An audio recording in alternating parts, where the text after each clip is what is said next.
Hello friends, আমি সুমন। আশা করছি তোমরা প্রত্যেকে ভালো আছো, সুস্থ আছো।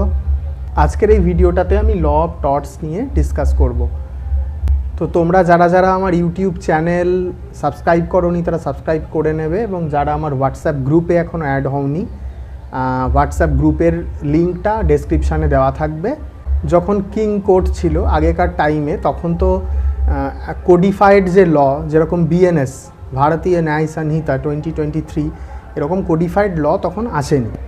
তো সেই সময় যেহেতু কোডিফাইড ল আসেনি, মানুষ যে ভুল করত, কোনো অফেন্স করতো, ভুল করতো, সেইগুলোকে ডিল করতো এই ল অফ টর্ট বা ল অফ টর্টস।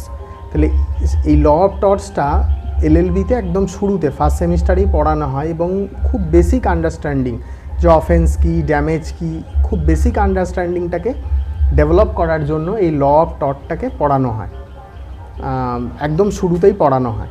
কিন্তু এখন যেহেতু বিএনএস চলে এসেছে এবং কোডিফাইড জায়গাগুলো এসে গেছে, সেই অনুযায়ী কি অফেন্সে কি সাজা এবং কিভাবে কি ডিল হবে, বিএনএস, বিএনএসএস, বিএসএ সব এসে গেছে।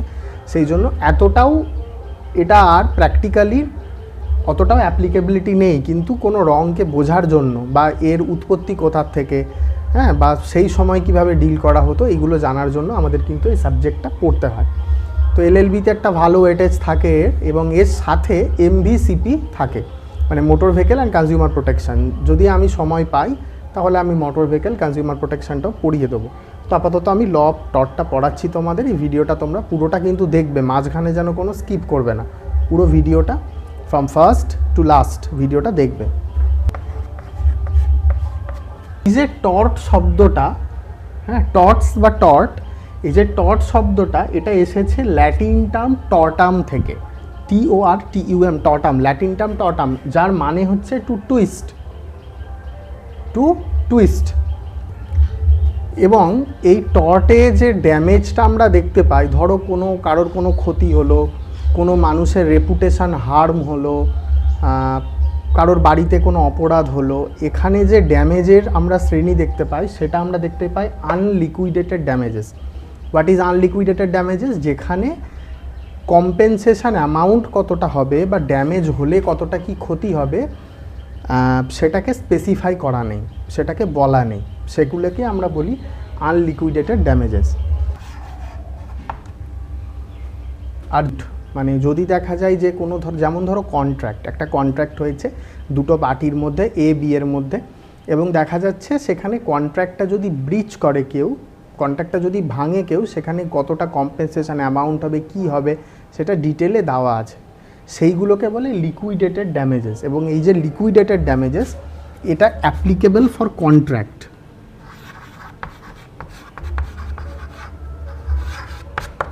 এটা অ্যাপ্লিকেবল ফর কন্ট্রাক্ট, কিন্তু টর্টে আমরা দেখতে পাই আনলিকুইডেটেড ড্যামেজেস, মানে যেখানে ড্যামেজটা ফিক্সড করা নেই, কতটা কি ড্যামেজ হবে সেটা ফিক্সড করা নেই। তাহলে একটা প্রপার্টির মধ্যে আমরা কি দেখলাম, যে এখানে টর্ট হচ্ছে আনলিকুইডেটেড ড্যামেজেস। টর্টের তোমরা যদি বাংলার বইটা দেখো, সেখানে টর্টের অনেক ডেফিনেশন আছে। আমরা জাস্ট এখানে একটা ডেফিনেশন ডিসকাস করব, যে tort is a civil wrong other than a breach of contract or breach of trust, ঠিক আছে, or breach of trust which the law will redresses by action for unliquidated damages। এইটা হচ্ছে টর্টের একটা definition. এবং a tort is not a crime, ঠিক আছে, tort একটা civil রং, tort কিন্তু কোনো ক্রাইম নয়। আর টর্ট হচ্ছে একটা কোয়াসাই কন্ট্রাক্ট। কোয়াসাই কন্ট্রাক্ট মানে কি? কন্ট্রাক্ট হচ্ছে পুরোপুরি একটা পুরো কন্ট্রাক্ট। আমার কন্ট্রাক্টের ভিডিও আছে, সেখানে তোমরা দেখেছো কন্ট্রাক্টের এসেনশিয়াল ইনগ্রিডিয়েন্ট। তো টর্ট পুরো কন্ট্রাক্ট নয়, একটা অর্ধেক কন্ট্রাক্ট, কোয়াসাই কন্ট্রাক্ট। তো সালমান্ড এটাকে বলে ল অফ টর্টস, এবং উইনফিল্ড এটাকে বলে ল অফ টর্ট। দুজন স্কলার আছে। সালমান্ডের কি মনে হয়েছে ল অফ টর্টস কেন? কারণ বলতে চাইছে যে এই যে টর্টস, এটা অনেকগুলো টর্টের মিক্সচার, সংগঠিত। যেরকম ধরো নেগলিজেন্স, ডিফামেশন, কোনো রকম ড্যামেজ, নুইসেন্স, এইগুলো যে সব ট্রেসপাস, এইগুলো সবের সমষ্টি, এবং প্রত্যেকটা টর্ট হচ্ছে ইন্ডিভিজুয়াল, এটা বলেছিল সালমান্ড। উইনফিল্ড বলে না, এই সবগুলো একই, এবং এই সবগুলো টর্টের শ্রেণীর মধ্যেই পড়ে। তো সেই জন্য ল অফ টর্ট এটা বলে উইনফিল্ড, আর ল অফ টর্টস এটা বলেছিল সালমান্ড। এবং এর দুটো থিওরি আছে, এই দুটো থেকে এলএলবিতে কোশ্চেন আসে, তো এই দুটো থিওরি কিন্তু খুব ভালো করে পড়তে হবে। কিন্তু জেনারেলি মেন্স রিয়াটা ইরেলিভেন্ট হয় যখন আমরা ক্রিমিনাল ল পড়ি। দেখবে ক্রিমিনাল লতে দুটো পার্ট থাকে, হ্যাঁ, একটা হচ্ছে অ্যাক্টাস রিয়াস আর একটা হচ্ছে মেন্স রিয়া। তো এখানে এই ল অফ টর্টে কিন্তু মেন্স রিয়াটা ইররেলিভেন্ট। মেন্স রিয়া হচ্ছে তার ইন্টেনশন।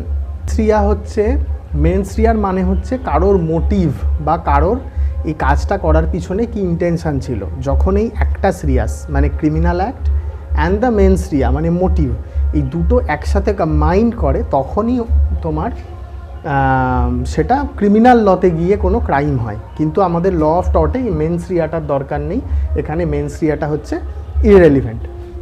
এবং এখানে এক্সেপশানে কি বলছে যে ডিসিট অর ম্যালিসিয়াস প্রসিকিউশন, এগুলো দেখতে গেলে কিন্তু মেন্স রিয়াটা লাগে।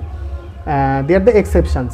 And nuisance, conspiracy. নুইসেন্স কি? নুইসেন্স হচ্ছে যে ধরো কেউ একটা ডিস্টার্ব করছে, বাড়ির পাশে খুব জোরে মাইক বাজাচ্ছে, নুইসেন্স। কনস্পারেসি মানে কি? ষড়যন্ত্র। ফলস ইমপ্রিজনমেন্ট মানে কি? কাউকে জোর জবরদস্তি ফাঁসিয়ে দেওয়া হয়েছে, ঠিক আছে। অ্যাসল্ট, ব্যাটারি, এগুলো তো জানোই। এবং টর্টের ক্ষেত্রে একটা জিনিস আমরা দেখব যে টর্ট মানে হচ্ছে রংফুল অ্যাক্ট প্লাস লিগাল আর actual damages plus civil injury. এই তিনটে যখন একসাথে কম্বাইন্ড হয়, মানে কি রংফুল অ্যাক্ট হলো একটা খারাপ কাজ হলো, একটা কাজ হলো যেটা রং, এবং তার সাথে যদি লিগাল আর অ্যাকচুয়াল ড্যামেজ এটা থাকে, এবং তার সাথে সেটা যদি ইনজুরি করে, হলো, এই তিনটে কম্পোনেন্ট যদি স্যাটিসফাই হয়, দেন আমরা বলতে পারি যে একটা টর্ট কিন্তু কনস্টিটিউট হয়েছে। তাহলে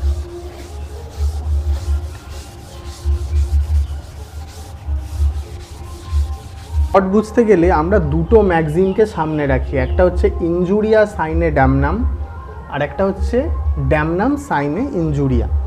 ইনজুরিয়া সাইনে ড্যামনাম মানে হচ্ছে, ইনজুরিয়া মানে হচ্ছে ভায়োলেশন অফ লিগ্যাল রাইট, ইনজুরিয়া শব্দটার মানে ভায়োলেশন অফ লিগ্যাল রাইট, সাইনে মানে হচ্ছে উইদাউট, ড্যামনাম মানে হচ্ছে ড্যামেজেস।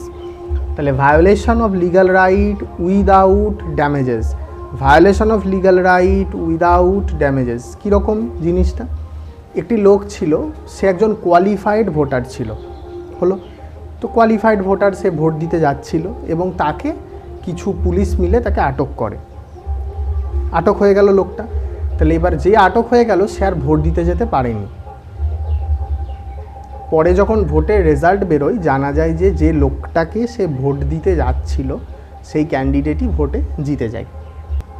তাহলে এখন প্রশ্ন হচ্ছে, এটা কি কোনো আদেও রং হয়েছে না হয়নি? তাহলে লোকটাকে আটক করা হয়েছিল এবং লোকটা যাকে ভোট দিতে চেয়েছিল সে ক্যান্ডিডেট জিতে গেছে, এটা ঠিকই, এবং এতে লোকটার কোনো ড্যামেজেস হয়নি। কিন্তু তার যে রাইট টু ভোট, তার যেই লিগ্যাল রাইট আছে, ভোট দেওয়ার যে অধিকার আছে, আইনি অধিকার, সেইটা তো, যে অধিকারটা সেটা তো ইনফ্রিঞ্জ হলো, তার এই রাইটটা তার কাছ থেকে কেড়ে নেওয়া হলো। তাহলে এই যে ইনজুরিয়া সাইনে ড্যামনাম মানে হচ্ছে, তাহলে কি বললাম, violation of legal right without damages. তাহলে তার ক্ষতি হোক বা না হোক, তার এই রাইটটা কিন্তু ভায়োলেট হয়ে গেল। আর এই পরের ম্যাক্সিমটা হচ্ছে ড্যামনাম সাইনে ইনজুরিয়া। ড্যামনাম মানে কি? Damages without violation of legal right. কীরকম? এই গ্লসিস্টার গামা স্কুল কেস হচ্ছে যে একটা স্কুল ছিল এবং তার পাশেও একটা স্কুল তৈরি হলো, এবং নতুন যে স্কুলটা তৈরি হলো তার ফিস ধরো অনেক কম, মানে পুরনো যে স্কুলটা সে ধরো 1 লাখ টাকা করে নিচ্ছে, আর পুরনো যে স্কুলটা বলছি, আর নিউ যে স্কুলটা সে ধরো 50,000 টাকাতেই অ্যাডমিশান করিয়ে দিচ্ছে, হলো। পুরনো স্কুলটা দেখলো যে আমার তো ম্যাক্সিমাম স্টুডেন্ট নতুন স্কুলে চলে যাচ্ছে, কেন? কারণ ফিস কম, অথচ পুরনো স্কুলটার ফিস বেশি। তাহলে ও কী করলো? ও ফিসটাকে কমিয়ে দিল, 1 লাখ ফিসটাকে ধরো 40,000 কি 30,000 করে দিল, কমিয়ে দিল ফিসটা।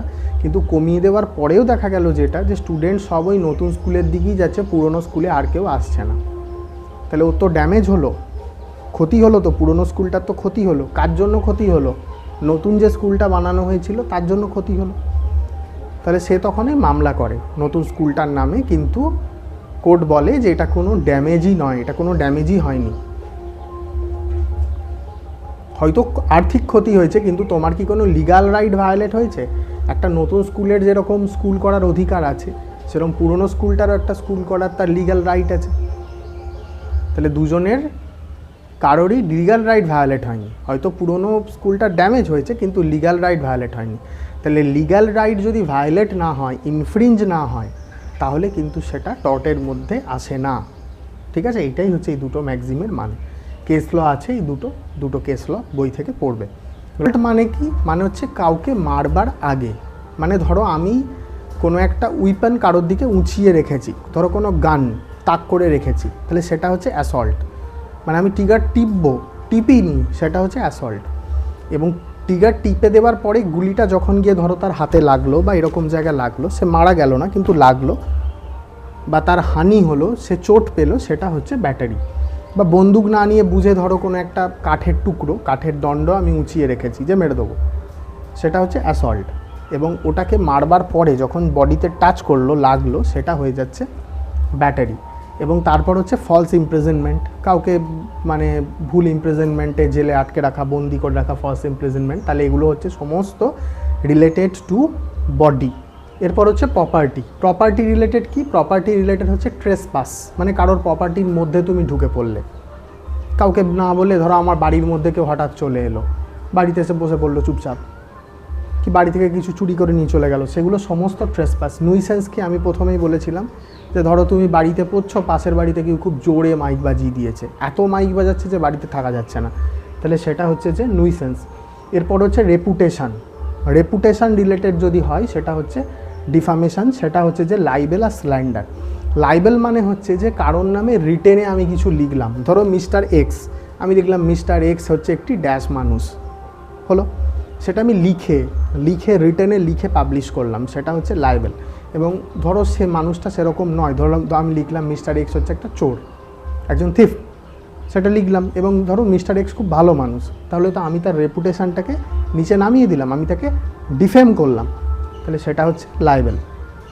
আর স্ল্যান্ডার হচ্ছে যখন কাউকে আমরা ভার্বালি কিছু বলছি, যে তুমি হচ্ছে অমুক, তুমি হচ্ছে ড্যাশ, তুমি হচ্ছে ড্যাশ, সেগুলো হচ্ছে সমস্ত স্ল্যান্ডার।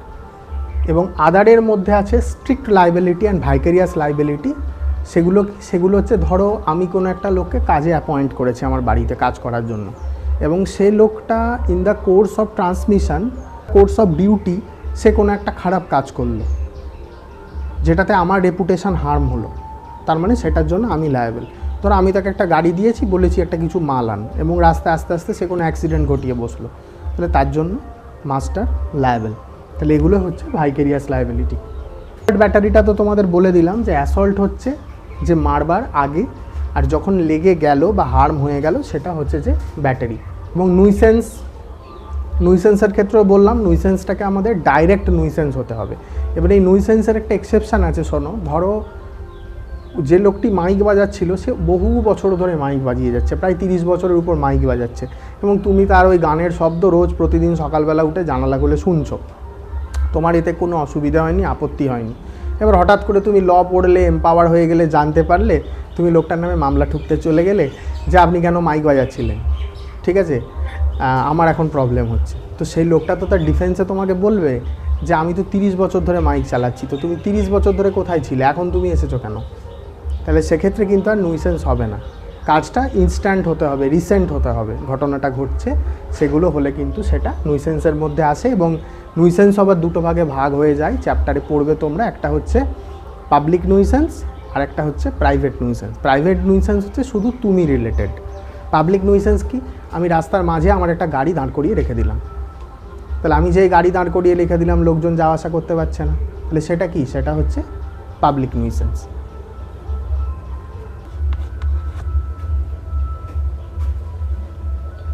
আচ্ছা, ল অফ টর্টে আমরা একটা জিনিস দেখব, সেটা হচ্ছে যে নেগলিজেন্স অ্যাট লার্জ।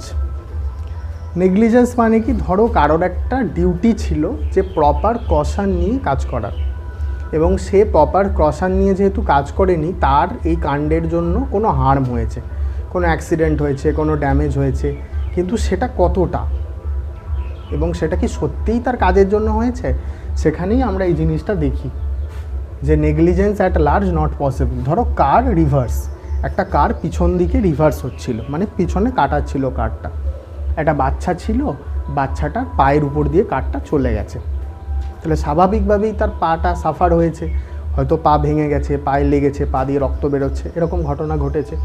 এবং সেখানে mother hurt cry of a child, সে মা বাচ্চার, ধরো মা বাড়িতে ছিল, বাচ্চার ওই কান্নার শব্দ সে শুনতে পেয়েছে যে আমার বাচ্চার পায়ের উপর দিয়ে কার চলে গেছে, এবং সেটা সে দেখে বাড়ি থেকে ছুটে দৌড়তে দৌড়তে বেরিয়ে এসেছে, এবং মাদার শকড অ্যান্ড ডাই।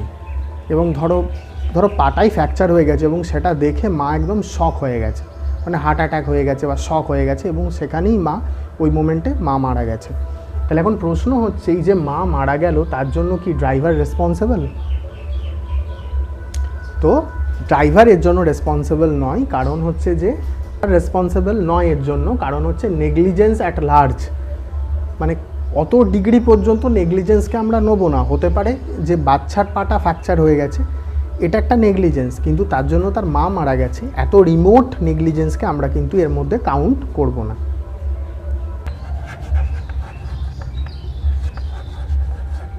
আচ্ছা, তো নুইসেন্সের আমি একটু আগেই বললাম যে দু রকমের নুইসেন্স হয়, একটা পাবলিক নুইসেন্স, একটা প্রাইভেট নুইসেন্স। এবং পাবলিক নুইসেন্স আমরা কি দেখছি, যে আনরিজনেবল ইন্টারফেয়ারেন্স। কোথায় আনরিজনেবল ইন্টারফেয়ারেন্স?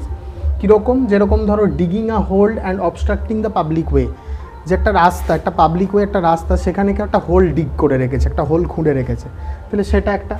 তারপর ধরো যে doing business with offensive smells, কেউ একটা ব্যবসা করছে এবং সেখানে সেই জায়গাটা দিয়ে খুব দুর্গন্ধ বেরোচ্ছে, সে সেখানটায় বিজনেস ঠিক মতন করতে পারছে না, তাহলে সেটা একটা। এবং প্রাইভেট নুইসেন্স আমি একটু আগে বললাম যে ধরো কেউ আমার বাড়িতে, যদি ওটা ট্রেসপাস হয়ে যাবে, আমার বাড়ির পাশে কেউ জোর জবরদস্তি মাইক বাজাচ্ছে, এত মাইক বাজাচ্ছে যে বাড়িতে থাকা যাচ্ছে না, টেকা যাচ্ছে না, তাহলে সেগুলো কিন্তু সমস্ত এই প্রাইভেট নুইসেন্সের মধ্যে আছে, মানে যেটা আমি রিলেটেড। হ্যাঁ, প্রাইভেট নুইসেন্সে তোমরা লিখতে পারো যে unreasonable interference to persons property, unreasonable interference to persons property, এবং লিখতে পারো discomfort in enjoyment at property. এই দুটো পয়েন্ট কিন্তু লিখতে পারো। আচ্ছা, রুল অফ স্ট্রিক্ট লাইবিলিটি, এই যে রুল অফ স্ট্রিক্ট লাইবিলিটির যে সিদ্ধান্ত, সেটা আমরা দেখতে পাই রিলায়েন্স ভার্সেস ফ্লেচারের কেসে। এবং ক্যাটাগরিতে আমরা কি দেখব, যে liability towards dangerous thing, liability towards animal. আচ্ছা, এই যে ল অফ টর্টস, এখানে ল অফ টর্টসের মধ্যে একটা জিনিস আমরা দেখব যে রুল অফ স্ট্রিক্ট লাইবিলিটি। এবং রুল অফ স্ট্রিক্ট লাইবিলিটির মধ্যে আমরা একটা ইম্পর্টেন্ট কেস দেখতে পাই, সেটা হচ্ছে রিলায়েন্স ভার্সেস ফ্লেচার। এই কেসটা কিন্তু তোমরা পড়বে, রুল অফ স্ট্রিক্ট লাইবিলিটি। এবং এখানে ক্যাটাগরিতে কি বলছে যে liability towards dangerous thing, liability towards animal, বা liability towards places and construction workers. এবং এর এক্সেপশান কী কী? এক্সেপশান হচ্ছে injury due to natural cause, যদি ন্যাচারাল কজে ইনজুরি হয় তাহলে অ্যাপ্লিকেবল করবে না strict liability. Consent to the plaintiff, প্লেন্টিফের নিজেরই ইচ্ছে ছিল, কনসেন্ট দিয়েছিল, সেখানেও স্ট্রিক্ট লাইবিলিটি অ্যাপ্লাই করবে না। এবং যদি অ্যাক্ট অফ স্ট্রেঞ্জার হয়, মানে যার নামে মামলা করছে সে না, অন্য কেউ, অ্যাক্ট অফ স্ট্রেঞ্জার, তাহলেও কিন্তু সেখানে স্ট্রিক্ট লাইবিলিটি অ্যাপ্লাই করে না। ভাইকেরিয়াস লাইবিলিটি হচ্ছে যে একজন ধরো কোনো ভুল করলো, রং করলো, এবং তার জন্য অন্য একজন লায়াবেল হলো। যেরকম ধরো এজেন্ট কোনো ভুল করলো, প্রিন্সিপাল লায়াবেল হয়ে গেল, সার্ভেন্ট কোনো ভুল করলো, মাস্টার লায়াবেল হয়ে গেল, এমপ্লয়ি কোনো ভুল করলো, এমপ্লয়ার লায়াবেল হয়ে গেল। তো কেন হলো এগুলো? কারণ কি? কারণ হচ্ছে এজেন্টকে কাজ দিয়েছে প্রিন্সিপাল, সার্ভেন্টকে কাজ দিয়েছে মাস্টার, এমপ্লয়িকে কাজ দিয়েছে এমপ্লয়ার, এবং তার যে ডিউটি আওয়ার্স, তার যে ওয়ার্কিং আওয়ার্স, তার মধ্যেই ভুলগুলো সেগুলো হয়েছে, সেই জন্য সেগুলো ভাইকেরিয়াস লাইবিলিটির মধ্যে পড়ে যায়। এবং এখানে একটা খুব সুন্দর ম্যাক্সিম আছে, কুই ফ্যাসিট পার অ্যালিয়াম ফ্যাসিট পার সে। এর মানে হচ্ছে he who act through another, he act through another, মানে যে অন্যকে দিয়ে কাজ করাচ্ছে, ইজ অ্যাক্টিং হিমসেলফ। ধরে নেওয়া হচ্ছে সে নিজেই কাজ করছে, অ্যাক্টিং হিমসেলফ, যেটা লেখা আছে কি স্টেট অফ রাজস্থান ভার্সেস বিদ্যাবতী। ঠিক আছে, এটা খুব important case law about vicarious liability, case লটা কিন্তু পড়বে। আচ্ছা, তাহলে ডিফামেশন একটু আগেই আমরা পড়েছি। ডিফামেশন কি? এমন একটা স্টেটমেন্ট করা বা এমন কিছু বলা যেখানে কোনো একটা মানুষের রেপুটেশন হার্ম হচ্ছে, সেটাই হচ্ছে ডিফামেশন। এবং এই ডিফামেশন হয় লায়েবেল, আর একটা হচ্ছে স্ল্যান্ডার। লায়েবেল কোনগুলো? লায়েবেল হচ্ছে যেটা আমরা রিটেনে কাউকে কিছু বলি, সেগুলো হচ্ছে লায়েবেল। এবং এই লায়েবেল সিভিল রং হতে পারে, ক্রিমিনাল রঙও হতে পারে। এবং স্ল্যান্ডার মানে হচ্ছে কাউকে যেটা আমরা বলছি, মুখে বলছি, সেটা স্ল্যান্ডার। স্ল্যান্ডার সবসময় সিভিল রঙই হয়, এবং এটা নট অ্যাকশনেবল, এটা অ্যাকশনেবল হয় না। এক্সেপশান কি? এক্সেপশান হচ্ছে যে এর ডিফামেশনের কিছু এক্সেপশান আছে। সেটা কি? সেটা হচ্ছে criminal offence, contagious offence, adultery, dishonesty, এগুলো করলে কিন্তু এক্সেপশানে চলে আসে। কেউ ক্রিমিনাল অফেন্স করেছে এবং আমি তাকে ডিরেক্ট বলছি যে তুমি ক্রিমিনাল অফেন্স করেছো, তাহলে সেটা এক্সেপশানে চলে এলো। কোনো একটা কন্টেজিয়াস ডিজিজ, কোনো একটা, সেটাও এর মধ্যে চলে এলো। কেউ অ্যাডাল্ট্রি করছে, তাকে বলা হচ্ছে যে তুমি অ্যাডাল্ট্রি করো, তোমার মানে ফ্যামিলির সবাই অ্যাডাল্ট্রি করতো, আমি সেটা জানি এবং সেটার প্রুফ আছে, সেটা কোথা থেকে ডিফামেশন হবে? কিছু ডিসঅনেস্টি করা হয়েছে, সেটাও ডিফামেশনের মধ্যে চলে আসে। তাহলে এইগুলো আমরা দেখতে পেলাম। ডিফামেশনিক ইনগ্রেডিয়েন্ট কী কী? একটা ডিফামেটারি ওয়ার্ড থাকতে হবে। ডিফামেটারি ওয়ার্ডস উইথ রেসপেক্ট টু প্লেন্টিফ। প্লেন্টিফ মানে কি? যে মামলার জন্য যায়, যে মামলা করে তাকে আমরা প্লেন্টিফ বলি। যার নামে মামলা করে তাকে আমরা ডিফেন্ডেন্ট বলি। তাহলে উইথ রেসপেক্ট টু প্লেন্টিফ এবং মাস্ট বি পাবলিশড, সেটাকে পাবলিশ হতে হবে। এই তিনটে ইনগ্রেডিয়েন্ট যদি ফুলফিল করে তাহলে সেটা কিন্তু ডিফামেশনের মধ্যে চলে আসবে। এই যে ল অফ টর্টে ধরো কেউ ক্রাইম করলো, প্লেন্টিফ গেল, প্লেন্টিফ কোর্টে গিয়ে তার ব্যাপারে বললো, তো এই যে ল অফ টর্টে এর কিছু কিন্তু এক্সেপশান আছে। সেই এক্সেপশান কিছু আমাদেরকে কিন্তু মাথায় রাখতে হবে। সেই এক্সেপশানগুলো কি? আচ্ছা, এই যে এক্সকিউজ বা এগুলো আমরা জেনারেল ডিফেন্সে পড়ি, এখানে আমি যে পয়েন্টগুলো লিখেছি এগুলো ছাড়াও কিন্তু আরও 2-4টে পয়েন্ট আছে, এগুলো মেন ইম্পর্ট্যান্ট। তাহলে প্লেন্টিফ গেল কোর্টে ডিফেন্ডেন্টের নামে মামলা করতে, এবার ডিফেন্ডেন্ট তো নিজেকে ডিফেন্স করবে। তো প্রথমেই আসছে ভলেন্টি নন ফিট ইনজুরিয়া। ভলেন্টি নন ফিট ইনজুরিয়া মানে হচ্ছে যে যেখানে ডিফেন্ডেন্ট নিজেই সেইটার জন্য, সেই হার্মটা নেবার জন্য সে অলরেডি কিন্তু সেটাকে অ্যাকসেপ্ট করেছে, মানে সেই হার্মটা নিতে সে অলরেডি সেটাকে অ্যাকসেপ্ট করেছে, বা সে জানতো যে সেখানে গেলে হার্ম হবে, সব জানা সত্ত্বেও সে সেখানে গিয়েছিল, সেটাই হচ্ছে ভলেন্টি নন ফিট ইনজুরিয়া। ধরো কেউ একটা ঘোড়া রেস দেখতে গেল এবং ঘোড়া রেস বা কার রেস দেখতে গেছে, এবার ধরো কার গিয়ে অ্যাক্সিডেন্ট হয়েছে বা তার পেয়ার পার্টস ছিটকে এসে আমাদের প্লেন্টিফের মাথায় লেগেছে। তাহলে যখন তুমি ঘোড়া রেস দেখতে গেছো বা কার রেস দেখতে গেছো, তাহলে এটা তো তোমাকে ধরে নিয়ে যেতে হবে যে একটা কিছু ছিটকে এসে মাথায় লাগতে পারে বা কোনো অঘটন ঘটতে পারে। তাহলে তুমি কিন্তু অলরেডি যে ড্যামেজ হবে সেটার জন্য কনসেন্ট দিয়েই গেছো। বা ধরো এই যে সব বাঞ্জি জাম্পিং করে বা উপর থেকে এই যে লাভ মারে, পাহাড় থেকে দেখবে দড়ি বেঁধে লাভ মারছে, তাহলে অলরেডি কিন্তু ওরা কনসেন্ট দিয়ে দিয়েছে যে যদি কোনো হার্ম হয় বা কিছু হয় এর জন্য কিন্তু অথরিটি রেসপন্সিবল থাকবে না। ঠিক আছে, এইগুলো সমস্তই ভলেন্টি নন ফিট ইনজুরিয়ার মধ্যে পড়ে, যেখানে প্লেন্টিফ নিজে কনসেন্ট দিয়েছে যে যদি কোনো রং হয় বা কিছু হয় সেখানে কিন্তু লায়াবিলিটি থাকবে না, বা হার্ম হলে আমি সেটা কিন্তু আমার উপর সেটা। আচ্ছা, প্লেন্টিফ রং ডুয়ার, ধরো প্লেন্টিফ নিজেই কিছু ভুল করেছে, ভুল করে ডিফেন্ডেন্টের নামে মামলা করতে চলে গেছে। তারপর কি বলছে? তারপর বলছে যে ইনএভিটেবল অ্যাক্সিডেন্ট, এমন একটা ঘটনা যেটা একদম ইনএভিটেবল অ্যাক্সিডেন্ট। ধরো ভীষণ ঝড় হলো, বৃষ্টি হলো, পাহাড় ভেঙে পড়লো, গাছ ভেঙে পড়লো, তো সেখানে প্লেন্টিফ কি ডিফেন্ডেন্ট কী করবে? তাহলে inevitable accident, act of god, ভগবানের কারণে কিছু হয়েছে, ওই জল, বৃষ্টি, খরা, পাহাড় ভেঙে গেল ইত্যাদি। ঠিক আছে, তারপরে ধরো প্রাইভেট ডিফেন্স, প্লেন্টিফ ডিফেন্ডেন্টকে মারতে গেছে এবং ডিফেন্ডেন্ট নিজের প্রাইভেট ডিফেন্সে কিছু চালিয়ে দিয়েছে। যেমন এই যে অ্যাসল্ট ব্যাটারিটা আমি বোঝালাম, অ্যাসল্ট হচ্ছিল, এবার ডিফেন্ডেন্ট ভয় পেয়ে ঘুষি দিয়ে দিয়েছে ধরো পেটে একটা। ঠিক আছে, তাহলে এগুলো সমস্ত প্রাইভেট ডিফেন্সের মধ্যে পড়ছে। মিস্টেক, দুজনের মধ্যে কোনো একটা ফ্যাক্ট নিয়ে মিস্টেক আছে। নেসেসিটি, স্ট্যাটিউটারি অথরিটি এবং স্লাইট হার্ম। স্লাইট হার্ম মানে কি? স্লাইট হার্ম হচ্ছে ধরো মন্দিরের বাইরে কেউ জুতো রেখেছিল, তার জুতো চুরি হয়ে গেছে, তো জুতো চুরি হয়ে গেছে সেটাই নিয়ে কি থানাতে যাবে নাকি সে? তাহলে সেটা কিন্তু এই স্লাইট হার্মের মধ্যে পড়ে। এক্সকিউজ, এই এক্সকিউজগুলোর মধ্যে কিন্তু কাজ করা যায়।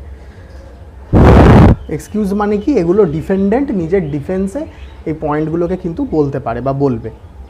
এই সুগুলো কারা করতে পারে? সু মানে হচ্ছে কারা কোর্টে গিয়ে মামলা করতে পারে।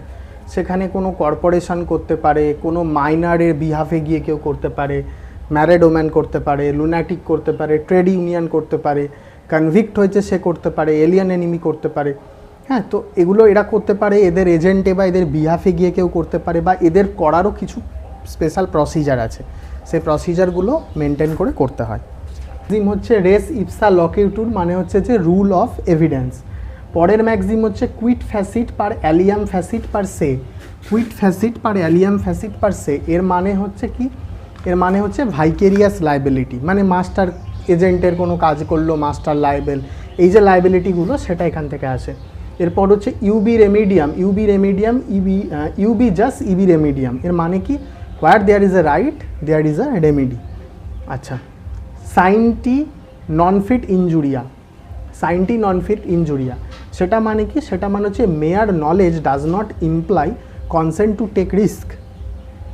মানে আমার কাছে নলেজ ছিল এর মানে কিন্তু এটা নয়, মেয়ার নলেজ ডাজ নট ইমপ্লাই, আমার কাছে নলেজ ছিল এর মানে এটা ইমপ্লাই করে না যে আমি কনসেন্ট দিয়ে দিয়েছি রিস্কের জন্য। ঠিক আছে, এরপর হচ্ছে অ্যাক্টিও পার্সোনালিস মরিটুর কাম পার্সোনা, এর মানে কি, মানে হচ্ছে ইফ পার্সন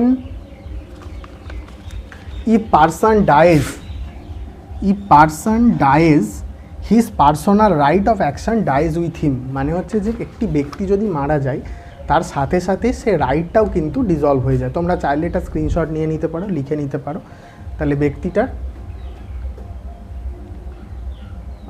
একটা ব্যক্তির মৃত্যুর সাথে সাথে রাইটটাও কিন্তু মারা যায়।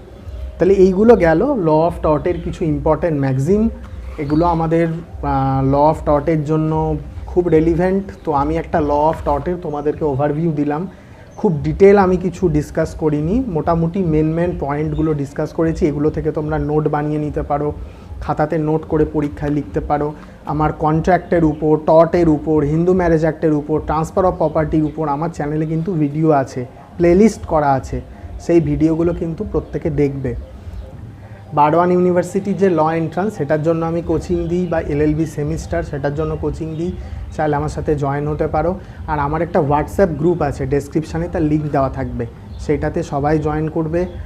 প্রত্যেকে ভালো থেকো, সুস্থ থেকো, বাংলার শুভ নববর্ষ প্রত্যেকে ভালো করে কাটাও। প্রত্যেককে ভিডিওটা ওয়াচ করার জন্য।